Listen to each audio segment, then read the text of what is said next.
കേന്ദ്രത്തിന് പുനഃപരിശോധന ഹർജി കൊടുക്കാനുള്ള അവകാശം എല്ലാവർക്കും ഉണ്ടല്ലോ. പക്ഷെ ഇത് വളരെ വിശദമായൊരു ജഡ്ജിമെന്റാണ്. 415 പേജുള്ള ജഡ്ജിമെന്റാണ്.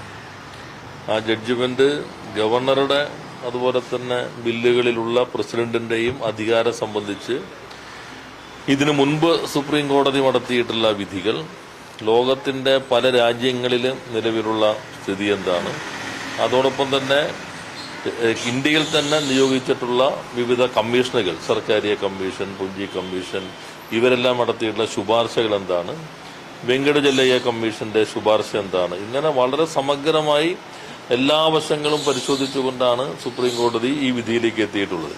ഒരു ഓപ്പൺ കോർട്ട് റിമാർക്സ്, ഒരു പൊതുവായ കാര്യങ്ങളെക്കുറിച്ചുള്ള പൊതുതത്വം ആവിഷ്കരിക്കുകയല്ല ചെയ്തിട്ടുള്ളത്. വളരെ കവേഡായിട്ടുള്ള ജഡ്ജ്മെന്റായിട്ടാണ് ഒരു നിയമ വിദ്യാർത്ഥി തമ്മിൽ എനിക്ക് തോന്നിയിട്ടുള്ളത്. കാരണം വളരെ വിശദമായി തന്നെ ഈ പ്രശ്നത്തെ വിലയിരുത്തിയിട്ടുണ്ട്. അതിന്റെ അടിസ്ഥാനത്തിലുള്ള നിലപാടാണ് ഈ സമയക്രമം നിശ്ചയിക്കുന്നതിലുള്ളത്. നേരത്തെ കമ്മീഷനുകളും സമയക്രമം നിശ്ചയിച്ചുകൊണ്ടുള്ള ശുപാർശകളാണ് ഗവൺമെന്റിന് സമർപ്പിച്ചിട്ടുള്ളത്.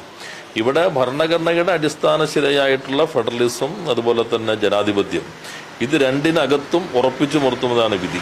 ഈ വിധിയുടെ ഒരു പ്രത്യേകത, ചരിത്രത്തിൽ ഒരുപക്ഷെ ഈ വിധി അടയാളപ്പെടുത്താൻ പോകുന്നത് തെരഞ്ഞെടുക്കപ്പെടുന്ന സംവിധാനത്തെ, ജനാധിപത്യത്തെ മുൻനിരയിലേക്ക് ഉറപ്പിച്ചു നിർത്തുന്ന ഒരു വിധി എന്ന നിലയിലായിരിക്കും. അതിനെ മറികടക്കാനുള്ള നാമനിർദ്ദേശ സംവിധാനങ്ങളെ അല്ല ശരി, ജനങ്ങളുടെ തെരഞ്ഞെടുപ്പാണ്, ജനങ്ങളുടെ അഭിപ്രായമാണ്, ജനഹിതമാണ് പ്രധാനം എന്ന് വിലയിരുത്താനായിട്ടുള്ള ഏറ്റവും ശ്രദ്ധേയമായിട്ടുള്ള ഒരു വിധിയായിട്ടാണ് ഇത് വന്നിട്ടുള്ളത്. സ്വാഭാവികമായിട്ടും അതിനകത്ത് സമയക്രമങ്ങൾ വന്നിരിക്കുന്നു. വീറ്റോ പവർ ഇല്ല. ഒരു കാര്യം കൂടി, അത് ഞങ്ങൾ പലപ്പോഴും വ്യക്തമാക്കിയിട്ടുള്ളതാണ്. ഒരു നിയമം ഭരണഘടനാനുസൃതമാണോ അല്ലയോ എന്ന് വിലയിരുത്താനുള്ള അധികാരം ഭരണഘടനാപരമായി തന്നെ നീതിന്യായ സംവിധാനത്തിനാണുള്ളത്. അത് കോൺസ്റ്റിറ്റ്യൂഷൻ അൾട്രാവയറാണോ, ഏതെങ്കിലും തരത്തിലുള്ള പ്രശ്നങ്ങളുണ്ടോ, അത് നീതിപീഠമാണ് വിലയിരുത്തേണ്ടത്. അത് ഗവർണറോ അല്ലെങ്കിൽ തന്നെ പ്രസിഡന്റോ അല്ല അത്തരം കാര്യങ്ങൾ വിലയിരുത്തേണ്ടത്. സാധാരണ നടപടിക്രമങ്ങൾ ഇപ്പോൾ അതിനകത്ത് തെറ്റായി വ്യാഖ്യാനിക്കാൻ ശ്രമിച്ചിരുമെന്ന് വിത്തോൾഡ് ചെയ്യാം എന്നുള്ളതാണ്. അത് തന്നെ നേരത്തെ ഞങ്ങളെല്ലാം വ്യക്തമാക്കാൻ ശ്രമിച്ചതാണ്. വിത്തോൾഡ് ചെയ്യുക എന്നുള്ളത് ഈ തീരുമാനത്തിന്റെ നടപടിക്രമം തിരിച്ചയച്ച് വരുന്നത് വരെയുള്ള സമയത്തെക്കുറിച്ചുള്ളതാണ്. അത് ഒറ്റയ്ക്ക് നിൽക്കുമെന്നല്ല. അതുപോലെ തന്നെ ഭരണഘടന വ്യക്തമാണ്, ഷാൽ ഡിക്ലെയർ എന്നുള്ളതാണ്. ഷാൽ എന്ന് തന്നെയാണ് ഭരണഘടന അതിനകത്ത് ഉപയോഗിച്ചിട്ടുള്ളത്. അപ്പോൾ അതുകൊണ്ട് നിർബന്ധമായും ഈ ദൗത്യം ഗവർണർ നിർവഹിക്കേണ്ടതാണ്. അപ്പോൾ വളരെ വിശദമായ വിശകലനത്തിന് ശേഷമാണ് ഉന്നത നീതിപീഠം ഈ വിധിയിലേക്ക് എത്തിയിട്ടുള്ളത്. ആ വിധി ജനാധിപത്യത്തെ സംബന്ധിച്ചിടത്തോളം ഏറെ സ്വാഗതാർഹമാണ്. അതനുസരിച്ചുള്ള നടപടി ഇപ്പോൾ തമിഴ്നാട് ആ ബില്ലുകളെല്ലാം തന്നെ നിയമമാക്കി മാറ്റിക്കഴിഞ്ഞു. നമ്മുടെ ഇതിനകത്തും ഇനി വരുന്ന കേസുകളിലും ഇതിന്റെ വെളിച്ചത്തിലായിരിക്കും വിധി ഉണ്ടാവുക എന്നാണ് നമ്മൾ പ്രതീക്ഷിക്കുന്നത്. ഓരോന്നിന്റെയും ഫാക്ട്സ് എങ്ങനെയാണെന്ന് നോക്കിയിട്ടായിരിക്കും. നമ്മുടെ കയ്യിലുള്ള നമ്മൾ കേസ് കൊടുത്തപ്പോൾ സമാനമായ രീതിയിൽ തന്നെ നേരെ പ്രസിഡന്റിന്റെ അസന്റ് വിട്ടു. പ്രസിഡന്റ് അത് നിഷേധിച്ചുകൊണ്ടാണ് അയച്ചത്. ഒറ്റ വാചകമാണ്. അപ്പോൾ വീറ്റോ പവർ ഇല്ല എന്നിപ്പോ സുപ്രീം കോടതി പറഞ്ഞിരിക്കുന്നു. അപ്പോൾ ഒന്ന് വിട്ടത് ശരിയായോ, വിട്ടപ്പോൾ ചെയ്തത് ശരിയായോ, ഈ രണ്ട് പ്രശ്നവും സുപ്രീം കോടതി പരിശോധിക്കേണ്ടി വരുമെന്നാണ് തോന്നുന്നത്. അങ്ങനെ വരുമ്പോൾ ചിലപ്പോൾ കേന്ദ്ര ഗവൺമെന്റ് എല്ലാം കൂടി വലിയൊരു ബെഞ്ചിലേക്ക് വിടാൻ ആവശ്യപ്പെട്ടെന്നും വരാം. അവർക്കൊരു ആവശ്യമായി നിൽക്കുന്നത് കൊണ്ട് എന്തായാലും ഇത് ഈ വിധിക്കകത്ത് നിൽക്കുന്ന കാര്യങ്ങൾ അവരെ സംബന്ധിച്ചാണ്, തമിഴ്നാടിനെ സംബന്ധിച്ചാണ്, ബില്ലുകളെ സംബന്ധിച്ചാണ് ബാധകമെങ്കിലും ഭാവിയിൽ നിയമസഭകൾ അവതരിപ്പിച്ച് പാസ്സാക്കുന്ന എല്ലാ ബില്ലുകൾക്കും ഉള്ള മാർഗനിർദ്ദേശം ഇതിനകത്ത് വന്നിട്ടുണ്ട്. ഇന്നലത്തെ എന്താണെന്നുള്ളതിനേക്കാളും പ്രധാനം ഇനി വരാനിരിക്കുന്ന ബില്ലുകൾ എങ്ങനെയായിരിക്കും. അതിലൊരു കാര്യം കൂടി ആ വിധിക്കകത്ത് പറയുന്നുണ്ട്. കൗൺസിൽ ഓഫ് മിനിസ്റ്റേഴ്സിന്റെ ഉപദേശങ്ങൾക്കനുസരിച്ചാണ് ഗവർണർ പ്രവർത്തിക്കേണ്ടത്. അത് നേരത്തെ ഷംസേർ സിംഗ് കേസ് മുതൽ ഇങ്ങോട്ടുള്ളതിലെല്ലാം സുപ്രീം കോടതി ആവർത്തിച്ച് ഉറപ്പിക്കുന്ന കാര്യമാണ്. എന്നാൽ ഇവിടെ ഒരു കാര്യം കൂടി പറഞ്ഞിട്ടുണ്ട്.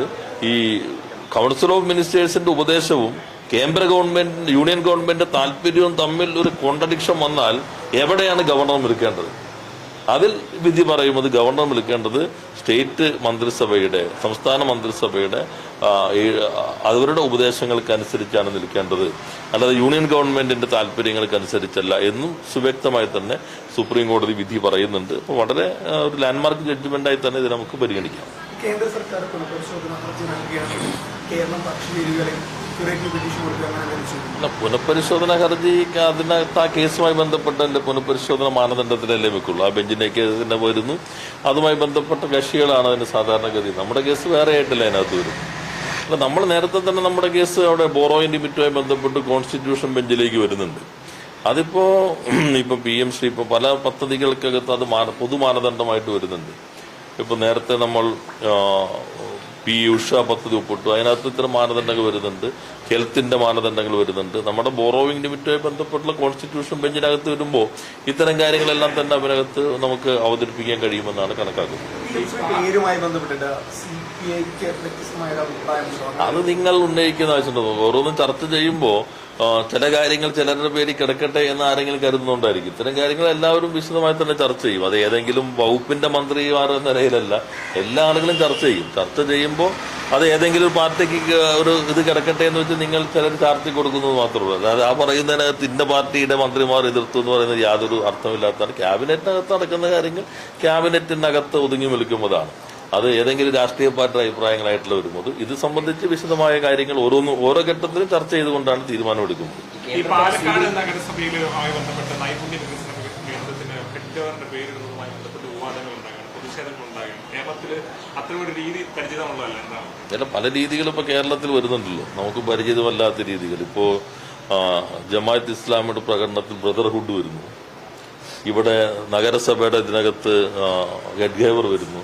അപ്പോൾ രാഷ്ട്രീയം കൈകാര്യം ചെയ്യുന്ന ആളുകൾ പലതും തിരികെ കയറ്റാൻ ഇത്തരം ഘട്ടങ്ങൾ ശ്രമിക്കുന്നുണ്ട്. അതിപ്പോ കോടതിയിൽ മുമ്പിൽ നിൽക്കല്ലേ, അന്വേഷണം വരെയല്ല. അത് അദ്ദേഹത്തിന്റെ പാർട്ടി തന്നെ എങ്ങനെ നിൽക്കുന്നുള്ള കാര്യം ആദ്യം നോക്കേണ്ടത്. നേരത്തെ തന്നെ നമ്മൾ കണ്ടല്ലോ, ഒരു കൊലപാതകിയെ തന്റെ കുട്ടി എന്ന് പറഞ്ഞ് ചേർത്ത് പിടിച്ച പ്രസ്ഥാനം ഏതാ? ഇവിടെ തന്നെ വന്ന പല സംഭവങ്ങളിൽ SFI ആണെന്ന് പറഞ്ഞുകൊടുത്തേക്ക് എവിടെ പോയി നിൽക്കുന്നു? പ്രത്യേക ഒരു മാധ്യമ പരിലാളനം ലഭിക്കുന്നത് കൊണ്ട് കിട്ടുന്നൊരവസരമാണ് അവർക്ക്.